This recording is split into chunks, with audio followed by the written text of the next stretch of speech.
Les règles de guerre sont terminées.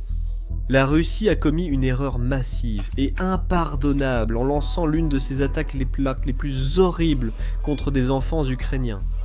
La riposte a été immédiate et absolue. Quelques heures après l'attaque, nous avons reçu un rapport que les États-Unis avaient levé des restrictions clés contre l'Ukraine. Les missiles britanniques et français frappent désormais en profondeur la Russie, ciblant des raffineries et usines militaires que Poutine ne peut défendre. Mais les représailles ne se sont pas arrêtées là. Les États-Unis ont imposé de lourdes sanctions à Rosneft et Lukoil, deux grandes compagnies pétrolières russes. La bourse russe s'effondre et Poutine est furieux. Mais il n'a personne d'autre à blâmer que lui-même.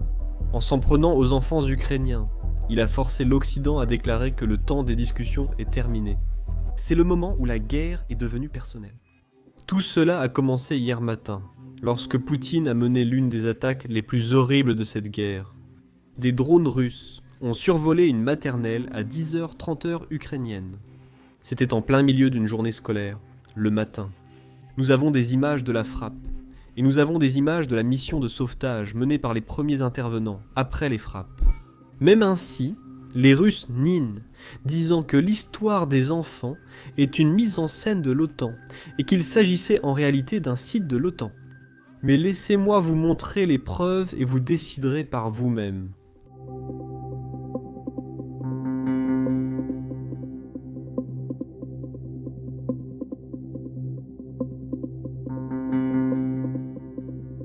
Et ici, nous avons également les conséquences, où les premiers intervenants essaient d'évacuer tous les enfants. On peut entendre des enfants appeler leur maman.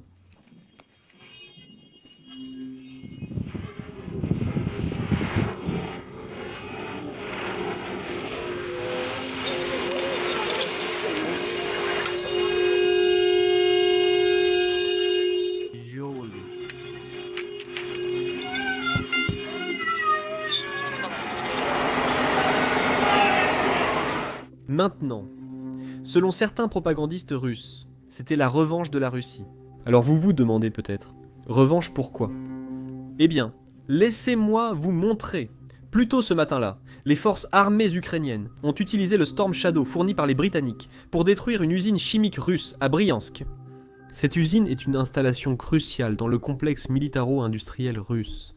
Elle produit de la poudre à canon, des charges explosives de combat, du carburant pour fusées, et ainsi de suite. La Russie a commencé cette invasion. Cela signifie que l'Ukraine était tout à fait dans son droit de détruire cette usine. Et en guise de revanche, la Russie vise des enfants de maternelle. Mais selon les Russes, les enfants ne sont que des acteurs. Mais c'était une installation de l'OTAN. Mais le fait est qu'une chose que Vladimir Poutine a oubliée, c'est que même s'il a perdu toute compassion, le reste du monde en a encore. Et c'est là qu'il a un peu raté le fait que la première dame se soucie profondément des enfants ukrainiens. Il faut le rappeler à tous les spectateurs. Il y a seulement quelques mois, en juillet dernier, le président Trump a admis publiquement que c'est la première dame Melania qui l'a convaincu que les promesses de Poutine ne valent vraiment rien. Écoutez bien. Je rentre, j'annonce à la première dame que j'ai parlé avec Vladimir. Aujourd'hui, nous avons eu une conversation merveilleuse, elle a dit. Ah, vraiment.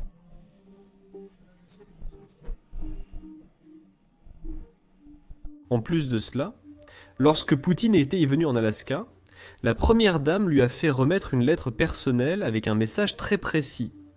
Elle demandait à Poutine de protéger les enfants ukrainiens. Et c'est quelque chose que l'armée russe n'a vraiment pas fait. Ils ont enlevé des enfants ukrainiens et les ont déplacés en Russie, laissant des familles au hasard les adopter. Eh bien, je suppose que ce que Poutine a fait hier était un peu trop. Eh bien, c'est parce que quelques heures après cette frappe, nous avons reçu ce rapport choc du Wall Street Journal. Les États-Unis lèvent des restrictions clés sur l'utilisation par l'Ukraine de missiles européens à longue portée. Cette décision accompagne l'initiative de Donald Trump pour pousser Moscou à négocier la fin de la guerre. Maintenant, c'est ici que je veux clarifier les détails, car la formulation de ce rapport est très précise. Et c'est pour une raison précise. Les États-Unis ne donnent pas la permission de frapper à l'intérieur de la Russie, parce que l'Ukraine a déjà cette permission. Ils emploient déjà des drones pour entrer. La formulation indique que les États-Unis lèvent une restriction clé. Mais alors, quelle était cette restriction ? Vous voyez, Même si ces missiles sont fabriqués en Europe, principalement au Royaume-Uni ou en France, ils utilisent des données de ciblage qui sont toujours fournies par les États-Unis. Donc, après le président Biden, ces données de ciblage ont été retenues. C'est-à-dire, nous n'avons pas dit à l'Ukraine qu'elle ne pouvait pas frapper à l'intérieur de la Russie. Quoi ? Le processus était que si l'Ukraine identifiait une cible, elle devait demander l'autorisation à son homologue américain. Cette demande remonte ensuite à Pete Hegseth, secrétaire à la guerre et à la défense. S'il approuve, l'Ukraine peut frapper la cible avec les données américaines. Sinon, elle ne le peut pas. Même s'ils ont le missile, qu'ils ont la permission du Royaume-Uni, qui a fabriqué le missile, ils n'ont pas les données de ciblage. C'est ça l'essentiel, que les États-Unis ne décident plus maintenant. Ce privilège, ou plutôt j'ai oublié le bon mot, mais Pete Hegseth n'a plus le pouvoir d'approuver ou rejeter une frappe. Mais plutôt, ce pouvoir revient maintenant au plus haut général américain en Europe, et c'est le général Alexei Greenwich. Il est aussi le commandant de l'OTAN, en ce moment. Et à mon avis, c'est bien mieux que ce soit lui qui décide. Il essaie bien plus pro-Ukraine que Pete Hegseth, sans pour autant que Pete Hegseth soit anti-Ukraine.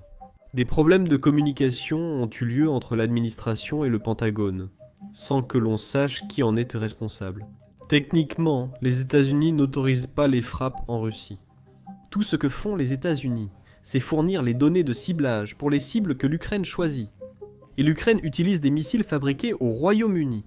Ce détail technique est crucial car, quelques heures après la publication du rapport, le président Trump a publié une déclaration. Tu as posté plus tôt sur les réseaux sociaux en qualifiant un article du Wall Street Journal de faux. Faux. Le Wall Street Journal est faux. Moins inexact sur la finance que sur les ragots. Pouvez-vous simplement confirmer que ma compréhension de la situation est correcte?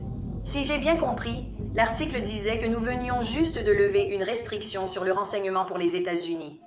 Non, c'est que j'aurais donné à l'Ukraine la permission de tirer des missiles en profondeur sur la Russie, ce que je n'ai pas fait. Deuxièmement, ils n'utilisent pas nos missiles. Ils utilisent, je crois, des missiles européens, ou venant d'ailleurs, mais ils n'utilisent pas les nôtres. Et ce qu'ils font, je ne contrôle pas cela, mais je contrôle nos missiles. Ils ne tirent pas nos missiles. C'était une fausse histoire. Le Wall Street Journal publie souvent des choses fausses. Maintenant, Trump n'est pas le plus grand fan du Wall Street Journal, mais le rapport ne dit pas ce qu'il prétend. Il le dit. Jamais il n'est dit que Trump a autorisé, seulement que les États-Unis ont levé la restriction. Ce qui était vrai parce qu'on a vu une frappe de Storm Shadow sur une installation russe dont nous avons parlé au début de la vidéo. Et ça, ce n'est possible que si les États-Unis fournissent les données de ciblage. Mais pour moi, c'est drôle qu'on s'appuie maintenant sur cet argument où, en gros, on affirme « Eh, ce n'est pas les États-Unis qui mènent cette frappe, ce sont les pays européens, c'est l'Ukraine, et c'est tout le monde, sauf nous. » Parce que j'ai l'impression que c'est un peu ce que fait la Russie. Là, c'est un argument russe où on utilise des demi-vérités pour défendre son point de vue. La Russie subit enfin ce qu'elle a infligé aux autres. Je ne dis pas cela uniquement à cause de cette déclaration. Il a répété une déclaration similaire plus tard durant la même conférence de presse. Écoutez. Nous ne vendons aucune arme à l'Ukraine, seulement à l'OTAN. Ce qui change avec Biden. Il a donné 350 milliards de dollars d'armes et d'argent à l'Ukraine, c'était insensé. Mais nous les vendons à l'OTAN. Et en théorie, vous pouvez en faire ce que vous voulez. Ce n'est pas forcément l'Ukraine, mais c'est probable, non. Aujourd'hui, les nations font cela. Acheter. Franchement, on ne peut pas dire qu'on ne vend pas d'armes à l'Ukraine. On les vend juste à l'OTAN. Nous savons où ça va. C'est pourquoi nous les vendons. C'est ainsi que fonctionne le processus. L'Ukraine soumet une demande d'armes. Ils en veulent. Cette demande va au commandant de l'OTAN, dont nous venons de parler. Et ensuite, il examine la demande. Il vérifie si les États-Unis en ont, s'ils en ont suffisamment. Puis il l'approuve. Et ensuite, l'OTAN achète les armes et les donne à l'Ukraine. Il est assez clair que nous savons pourquoi cela se produit. Nous refusons simplement de l'admettre. Et cela me convient. C'est ainsi que fonctionne la Russie. Ils utilisent toujours ce genre de guerre informationnelle, ce type de récit, juste pour embrouiller tout le monde. Et maintenant, on fait un peu la même chose. C'est beaucoup plus difficile pour la Russie de blâmer les États-Unis, quand le président déclare publiquement « Nous ne donnons pas d'armes à l'Ukraine, mais à l'OTAN. Nous n'approuvons pas les frappes en Russie. Seule l'Europe les approuve. » Je sais que les Européens ne sont peut-être pas contents de cela, mais pour moi, ça me rend plus heureux de penser que la Russie goûte à sa propre médecine. Comme mentionné au début de la vidéo, les représailles ont continué. La principale nouvelle concerne les sanctions. Je dis que c'était la plus grande nouvelle, car il n'y avait pas eu de sanctions sous cette administration. Donald Trump a seulement prolongé certaines sanctions annoncées par Joe Biden. C'est tout à fait nouveau, et c'est certainement l'une des sanctions les plus sévères que les États-Unis n'aient jamais annoncées. Cela inclut toutes les sanctions instaurées sous Joe Biden. Aujourd'hui est un jour très important en ce qui concerne ce que nous faisons. Écoutez, ce sont des sanctions énormes, ce sont vraiment des mesures très importantes. Elles ciblent leurs 2 grandes compagnies pétrolières. Nous espérons qu'elles ne dureront pas. Nous espérons que la guerre sera réglée. Nous venons de répondre concernant les différentes formes de missiles et tout le reste que nous examinons. Mais nous pensons que ce ne sera pas nécessaire. Les États-Unis imposent dans des sanctions aux entreprises russes Rosneft et Lukoil. Ce sont 2 des plus grandes entreprises. La Russie possède ces entreprises, et Rosneft appartient en fait à l'État. Donc cela affecte beaucoup plus directement le compte bancaire de Poutine. En entendant cela, je suis certain que tout le monde se demande, la Russie n'est-elle pas déjà le pays le plus sanctionné au monde ? Quelle différence ces sanctions font-elles par rapport aux précédentes ? Eh bien, laissez-moi vous expliquer. Il ne s'agit pas seulement de sanctions contre Rosneft. Cela vise toute entreprise détenue à 50% ou plus par ces sociétés, impactant davantage de filiales et le reste. Et en plus de cela, ces sanctions sont très différentes des précédentes. C'est quelque chose dont nous avons parlé dans nos vidéos précédentes. Mais cela remonte à longtemps. Fin 2022, je crois. Les pays occidentaux ont annoncé quelque chose appelé un plafonnement des prix, ce qui signifiait que les raffineries russes, les producteurs de pétrole russes, pouvaient vendre leur pétrole. Ils ne pouvaient pas le vendre au-dessus d'un certain prix, fixé initialement à 60 $. Il y a quelques mois, de nombreux pays européens ont abaissé ce plafond à 47 $. Cela signifie que toute personne achetant du pétrole russe devait s'assurer de l'acheter en dessous de ce prix, car sinon, elle risquait des sanctions. Cela s'était sanctionné, mais c'était comme dire « Tu peux rouler ici, mais pas dépasser une certaine vitesse. » Tu pouvais toujours rouler en dessous, ce qui aidait un peu, mais ce n'était pas aussi fort que ce que nous annonçons maintenant. Maintenant, c'est comme si tu ne pouvais plus du tout traiter avec eux. Tu ne peux plus du tout rouler sur cette route. Donc, toute entreprise, tout pays qui fait des affaires avec ces entreprises fera face à ses propres sanctions. Et en plus de ça, ces entreprises ne peuvent plus du tout utiliser de dollars américains. Donc, cela signifie que les entreprises russes devront faire beaucoup plus de manœuvres pour faire des affaires, et cela fait mal. Leurs coûts vont augmenter et leurs marges diminuer. Donc, les sanctions fonctionnent, mais pas de la manière dont beaucoup de gens en parlent. Ce n'est pas comme si l'économie russe allait s'effondrer demain, parce que, croyez-moi, je le voudrais, mais ce ne sera pas le cas. En fait, ce qui se passe, si je devais utiliser une analogie, c'est qu'il y a une corde autour de l'économie russe. À chaque nouvelle sanction, la pression s'accentue. Ce n'est pas fini, mais respirer devient plus difficile. Et ce n'est plus seulement à cause des sanctions américaines. Les États-Unis ont aussi invité leurs alliés européens, le Royaume-Uni, le Japon, la Corée du Sud, l'Australie et le Canada à agir de même. Ils ont exigé que tous appliquent les mêmes sanctions. Et en plus de cela, pendant que cela se passe, le même jour, l'Union européenne a adopté son 19e paquet de sanctions, et ce paquet est unique en son genre, où il cible directement la flotte fantôme elle-même. Il vise 100 navires ou plus, qui font partie de cette flotte fantôme, que Poutine utilise pour expédier son pétrole vers des pays comme l'Inde, la Chine et la Turquie. C'est aussi très efficace, car cela signifie que chaque fois qu'on voit un de ces navires accosté dans un port en Chine ou en Inde, nous pouvons désormais cibler l'entreprise gérant ce port, car elle commerce avec un navire sanctionné. Cela crée ainsi une dissuasion pour ces entreprises, afin qu'elles n'autorisent pas ces navires à accoster dans leur port, ou investir plus pour le cacher. Cela les aide, mais leurs coûts augmentent en tentant de dissimuler. Les marges de la Russie diminuent. Donc, il existe des moyens pour les entreprises d'essayer d'éviter les sanctions, mais elles prennent un énorme risque, car elles peuvent être coupées des dollars américains, des banques américaines. Et en plus de cela, pendant qu'ils le font, même s'ils ne se font pas prendre, ils dépensent quand même plus d'argent.